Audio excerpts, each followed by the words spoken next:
Selamat siang, pemirsa. Berjumpa lagi dengan saya, Robi Priambodo, dalam acara seputar berita yang terbaru pada hari ini. Berita hari ini bertujuan untuk membahas kebijakan guru honorer dalam rangka mengetahui dunia kebijakan pemerintah dalam pengelolaan guru honorer di Indonesia dan dampak pengelolaan gaji guru honorer terhadap kesejahteraan guru honorer di Indonesia. Pembahasan ini menunjukkan bahwa desain kebijakan pemerintah terkait guru honorer mendapat kesejahteraan yang seharusnya melalui PP nomor 48 tahun 2005 yang diselesaikan pada tahun anggaran 2009 mengalami kendala sehingga dilakukan perubahan pada beberapa ketentuan. Pada PP nomor 43 tahun 2007, pemerintah ketika menjalankan kebijakan publik dalam hal ini kebijakan berdasarkan pemenuhan kebutuhan terhadap masyarakat yang dalam konteks ini adalah guru. Kebijakan publik harus dimainkan yang diharapkan oleh negara. Tujuan pendidikan yang ingin dicapai oleh negara Kesatuan Republik Indonesia dijelaskan dalam Undang-Undang Dasar 1945, yaitu mencerdaskan kehidupan bangsa dalam rangka mewujudkan cita-cita nasional tersebut. Pemerintah harus memperhatikan posisi guru sebagai aktor utama, terkhusus pada guru honorer. Kebijakan gaji guru honorer terhadap kesejahteraan hidup guru honorer di Indonesia.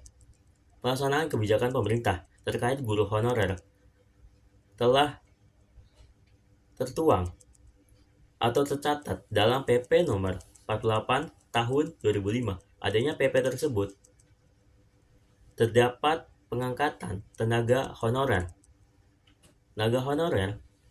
oleh pejabat instansi dalam rangka membantu kelancaran tenaga kerja. Setelah itu, peraturan pemerintah tersebut dengan tujuannya sebagai dasar hukum dan menunjukkan tenaga honorer telah memiliki pengalaman kerja yang lama dianggap sangat diperlukan oleh pemerintah. Selain itu, undang-undang juga menjamin bahwa pegawai honorer yang memenuhi persyaratannya peraturan pemerintah dapat dicalonkan sebagai calon pegawai negeri sipil. Sesuai dengan peraturannya, pemerintah dapat dicalonkan sebagai calon pegawai sipil atau pemerintah ini mengacu pada jenis tenaga honorer yang mencangkup beberapa jabatan. Yang pertama, guru honorer, guru pendamping, guru pengabdian masyarakat, pegawai honorer, pegawai kontrak, pegawai tidak tetap, dan lain sebagainya. Karena guru merupakan formasi pemerintah dan melalui proses seleksi berbeda dengan pelamar reguler, guru honorer di PP ini bisa sedikit tersenyum untuk memberikan dukungan yang layak bagi para instruktur yang sudah lama mengabdi pengangkatan guru honorer tersebut. Pemerintah nomor 48 tahun 2005 tentang pengangkatan tenaga kerja honorer sebagai calon PNS, urusan yang berkaitan dengan aparatur sipil negara. Beberapa kali diubah dengan PP nomor 43 tahun 2007. Peraturan pemerintah baru yang diterbitkan pada tahun 2007 sesuai dengan PP nomor 48 tahun 2005. Gaji tersebut bersumber dari anggaran pendapatan dan pembelanjaan negara (APBN) dan atau anggaran pendapatan dan belanja daerah atau APBD, anggaran pendapatan dan belanja negara atau anggaran pendapatan dan belanja daerah yang secara tegas.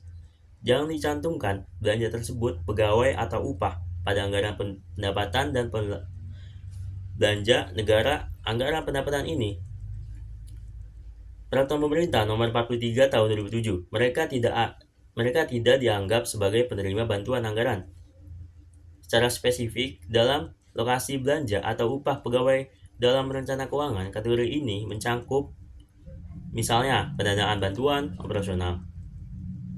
Persyaratan pemerintah tumpang tindih dalam penerapan di bawah standar hanya akan menekankan staf honorer sampai dengan terbitnya UU nomor 5 tahun 2014 tentang aparatur sipil negara persoalan pengangkatan tenaga honorer. Pegawai tenaga honorer yang belum tuntas sebagaimana janji dalam PP nomor 43 tahun 2007. Keluarnya UU nomor 5 tahun 2014 berdasarkan pada pemikiran bahwa prinsip-prinsip kepegawaian yang telah ada tidak lagi dijalankan kebutuhan nasional, tetapi juga tantangan global, sehingga perlu direvisi bahwa fokus utama kita adalah UU ini adalah mengatur mengenai pegawai non-PNS. Hak yang diperoleh bagi perjanjian kerja yang bekerja pada instansi pemerintah, hak yang diperlukan bagi keduanya yaitu jangan dibandingkan dengan guru honorer yang memperoleh gaji per bulan. Pegawai negeri sipil memiliki hak penghasilan berupa gaji, tunjangan, fasilitas, mendapat cuti, jaminan, pensiun, dan hari tua, perlindungan, serta kesempatan untuk mengembangkan kompetensi. Sementara itu, bagi PPK, haknya melibatkan penerimaan gaji dan tunjangan, hak cuti, perlindungan, serta kesempatan untuk pengembangan kompetensi. Anggaran pendapatan dan belanja negara, anggaran pendapatan dan belanja daerah, atau APBN dan APBD. Tidak secara langsung, peneliti ini dalam berasumsi bahwa dana BOS, APBD atau APBN, Peraturan Wali Kota Nomor 3 Tahun 2008, yang dana itu untuk sektor pendidikan mengatur pembayaran gaji kepada pegawai non-sipil khususnya pekerja, naban, atau pendukung. Di Yogyakarta menerapkan sangat berbeda. Pegawai administrasi dan pengajar berstatus naban pada tingkatan status pendidikan. Sekolah dasar sejumlah 125 orang dan 95 orang APBD memberikan upah yaitu 1.400.000 per bulan yang setara dengan upah minimum rasional atau yang disebut UMR. Dalam artikel menurut Randi Ramadan tahun 2019, pembayaran gaji guru honorer melalui bantuan operasional sekolah atau BOS sebesar 15% dengan bantuan operasional sekolah daerah atau BOSDA. Namun sejak tahun 2019, regulasi yang melarang menggunakan dana BOSDA adalah membayar gaji tenaga honorer karena bersumber dari anggaran belanja daerah Kota Palembang yang sama. Oleh karena itu, yang diambil untuk menggaji guru yang telah memiliki keputusan SK menggunakan dana BOSDA, sementara yang belum memiliki SK. Perlu diketahui bahwa pemberian dana BOS pada setiap sekolah berbeda-beda. Hal ini disesuaikan dengan jumlah yang ada dan diperoleh sesuaikan dengan banyaknya siswa yang ada di sekolah tersebut.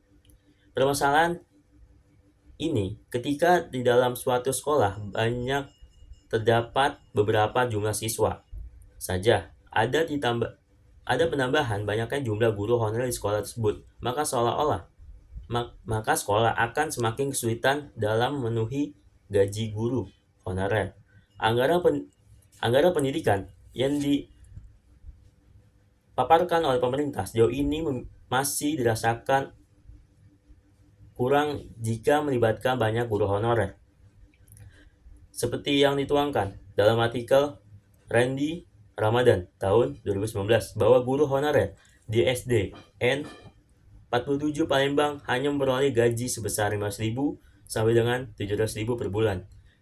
Hal ini tentu dengan apa yang diperoleh ASN baik guru PNS maupun PPKK, gaji pokok minimal setiap bulannya masih standar UMR. Masing-masing serta tunjangan dan lain-lain. Padahal secara tugas sama dengan yang lainnya.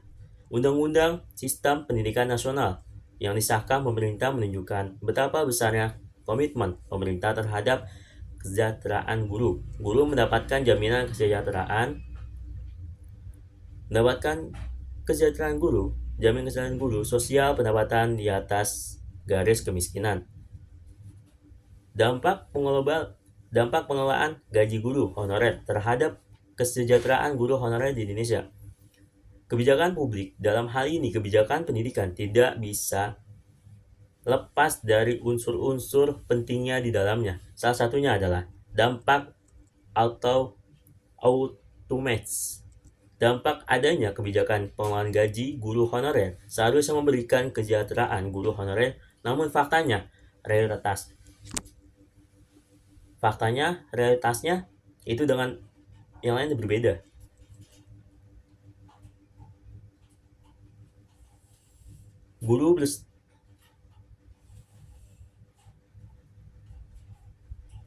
Dalam artikel Randy Ramadan tahun 2019 yang pertumbuhannya pribadi berdasarkan artikel ini, dia menjelaskan SD 47 Palembang hanya memperoleh gaji 500.000 sampai 700.000 per bulan, serta kasus seorang guru bernama Anam SD 01 Tarakan Kabupaten Kediri yang mendapatkan gaji 200.000 sampai 300 per bulan. Itu di bawah UMR. Hal ini menunjukkan bahwa penghasilan yang didapat sejauh ini dari dana BOS dianggap masih kurang dan tidak memenuhi indikator honorer. Pegawai honorer keperawatannya memperoleh gaji lebih tinggi, padahal memiliki beban tugas sama beratnya dengan pekerjaan yang lainnya. Pada PP nomor 43 tahun 2007 yang merevisi PP nomor 48 tahun 2005, maka berdampak pada guru honorer memperoleh upah bersumber dari dana BOS yang diterima oleh sekolah menyesuaikan jumlah siswa. Bagaimana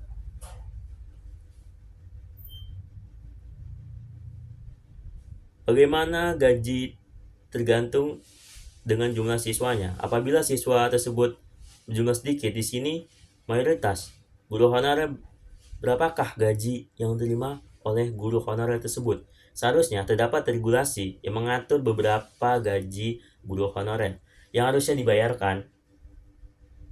Peraturan Wali Kota nomor 3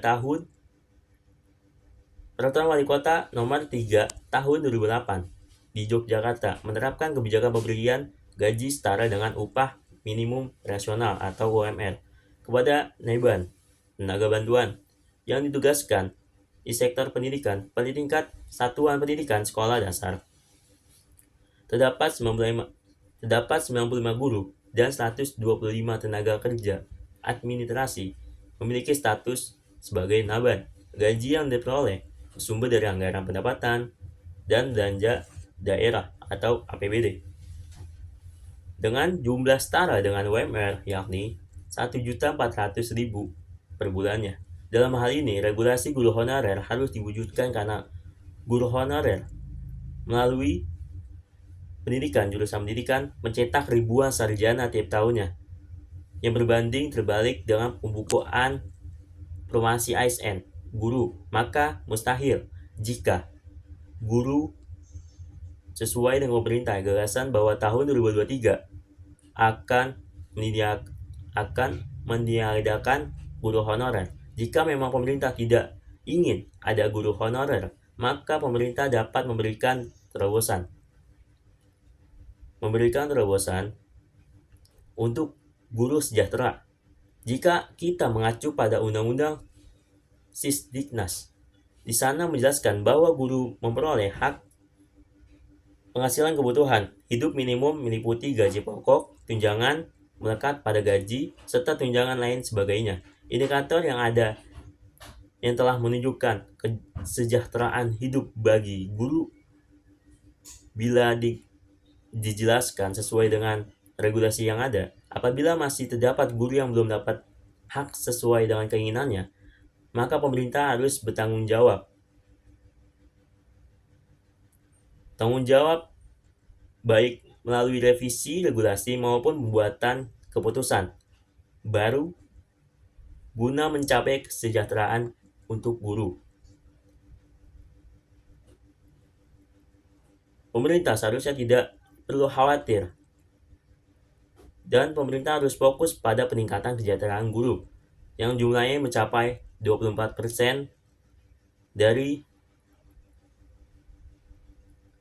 total guru Indonesia. Perspektif ini dapat merujuk pada Undang-Undang 1945 Pasal 33 ayat 3 yang menegaskan bahwa negara memiliki kontrol atas bumi, air, dan kekayaan alam untuk digunakan sebesar-besarnya demi kemakmuran rakyat dengan melibatkan potensi SDA negara Indonesia yang melimpah. Bukan tidak mungkin jika pemerintah mau untuk berkomitmen menyelesaikan masalah kesejahteraan guru honorer, maka permasalahan ini akan segera tuntas. Dalam sila kelima Pancasila disebutkan keadilan sosial bagi seluruh rakyat Indonesia. Sudah seharusnya guru honorer memperoleh keadilannya dengan upah yang tidak dianggap remeh dibandingkan pekerjaan lainnya, karena memiliki beban yang sama beratnya. Sejauh ini, peran guru honorer sudah cukup besar dalam menunjukkan pendidikan. Tercatat dari total guru yang berjumlah 3.340.326, 48% diantaranya merupakan guru non-PNS yang meliputi guru honorer sekolah, guru tetap, yayasan, guru tidak tetap, kota dan provinsi, serta guru bantu pusat. Meskipun demikian, kesejahteraan guru belum dirasakan oleh seluruhnya. Dalam hal ini, pemerintah harus segera merespon dengan sigap, dengan tegas, karena dikhawatirkan mempengaruhi semangat para guru honorer yang berdampak pada proses pembelajaran intensif bagi guru honorer merupakan pokok dalam permasalahan. Langkah yang bisa diperjuangkan untuk masa depan tidak hanya dengan menaikkan jumlah bayaran sekolah saja, tetapi dengan langkah yang didapat berkelanjutan melalui regulasi memihak kepada para guru honorer itu bisa bertahap dari tingkat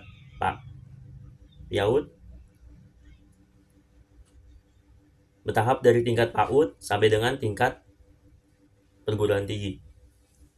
Jika kita menengok sedikit ke belakang,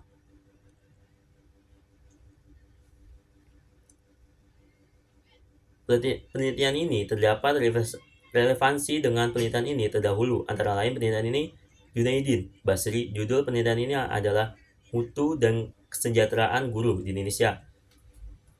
Bahwa pemerintah memiliki tekad untuk meningkatkan kualitas pendidikan nasional melalui pembentukan UU nomor 20 tahun 2003 tentang Sistem Pendidikan Nasional, UU nomor 14 tahun 2005 tentang guru dan dosen, dan PP nomor 74 tahun 2008. Semuanya berfokus pada upaya peningkatan mutu guru dan mencapaikan kesejahteraan guru.